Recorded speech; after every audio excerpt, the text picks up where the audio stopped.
People regularly ask to see the perches, how they are set up, and it's really not a whole lot to it. It's just a bunch of old sticks that I've got screwed and zip tied onto the back porch.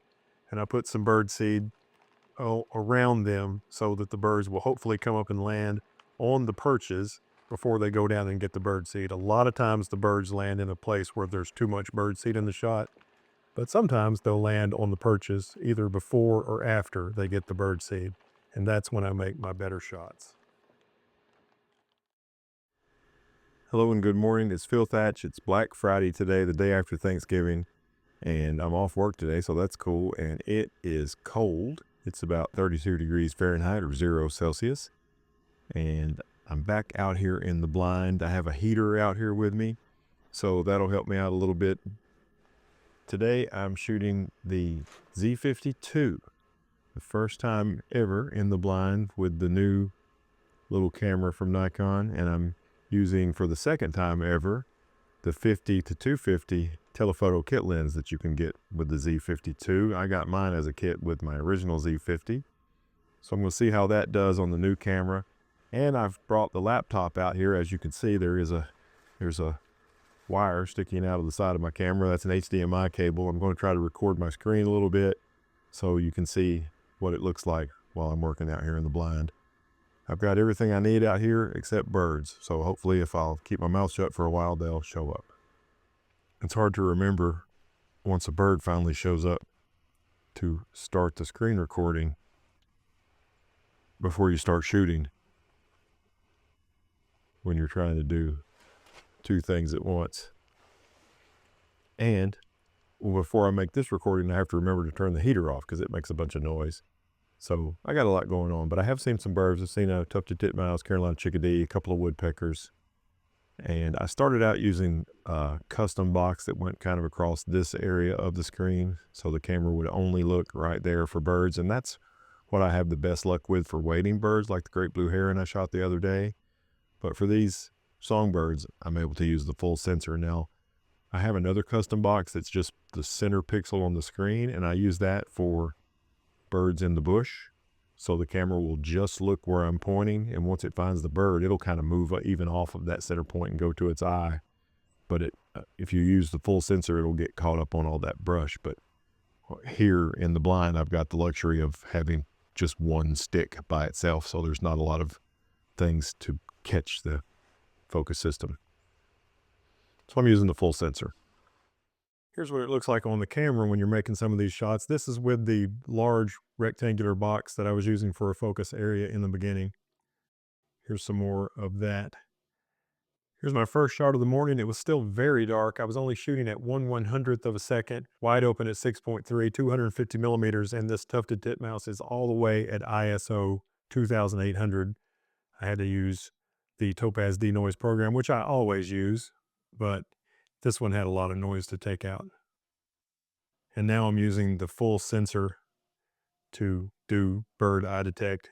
And of course, these pictures I couldn't use because it's right there at the bird seed, but I thought it was a good demonstration of the bird eye detect in the Z52. I don't have any trouble with buffering on this camera. When I'm actually shooting, the display in the bottom right says R049 like it does now. It started out at R050, but it never seems to go below R049. When I let off the trigger, it displays how many shots are remaining on the card. Here's a Carolina wren. These two photos were made in that video clip that you just saw. This is 250 millimeters, 1/125th of a second, f6.3 and ISO 2000.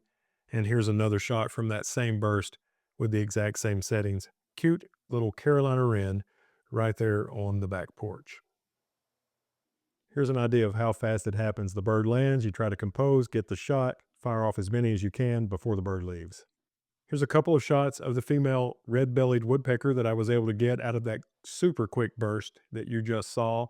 This is 160 millimeters, 1/125th of a second, wide open at 5.6 and ISO 1000.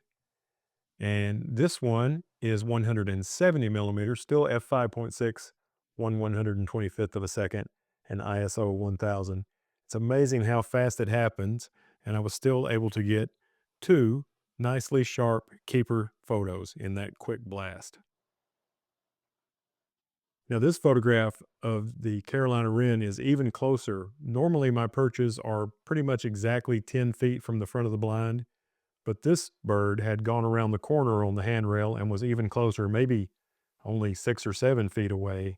And so super close. This is still 250 millimeters because the Carolina wren is very small, but I didn't have to crop very much at all to fill the frame completely. 1/250th of a second, f6.3, and ISO 1000. Here's a tufted titmouse with a black oil sunflower seed right there on the stump perch. I don't have video from the camera of this shot either. This is another 250 millimeter shot, 1/400th, getting a little bit more light now, f6.3 and ISO 640. I had a little bit more time on this downy woodpecker. He was patient and stayed on this perch for a few seconds, 10 or 15, and I managed to get off over 100 shots before it flew off. And still, I only picked out 2 or 3 to share with you. And here's my 2 favorite shots from the huge burst, comparatively, of the male downy woodpecker there on the perch that leads up to the suet feeder. This one is 1/400th of a second, 250 millimeters wide open at 6.3 and ISO 360. And here's one looking in the other direction with the exact same settings. The beautiful male downy woodpecker that you saw me photograph through my viewfinder recording. Here's one last tufted titmouse shot. This is not the same shot as before, but it's very similar. Tufted titmouse on the stump perch with a black oil sunflower seed. This one, my shutter speed is all the way up to 1/640th. It was starting to get a little bit brighter outside. 250 millimeters, f6.3, and my ISO is only 720. I love the beautiful tufted titmouse. Well, it has been an interesting morning of bird photography with a heater at my feet and a laptop in my lap while working with the Z52 and the 50 to 250 kit lens. I'm going to call it a morning. I hope you enjoyed this. I hope the screen recordings were helpful to show you kind of what was going on. There's still plenty of birds out here, but I got a lot of stuff to do today, so I'm going to call it a day and go take care of that stuff, and then later this evening put this video together. And when you get a chance to see it, I hope you enjoyed it, and take a moment, hit the thumbs up button. That helps me out a lot. And as always, I hope to see you in my next video. Bye bye from the back porch blind.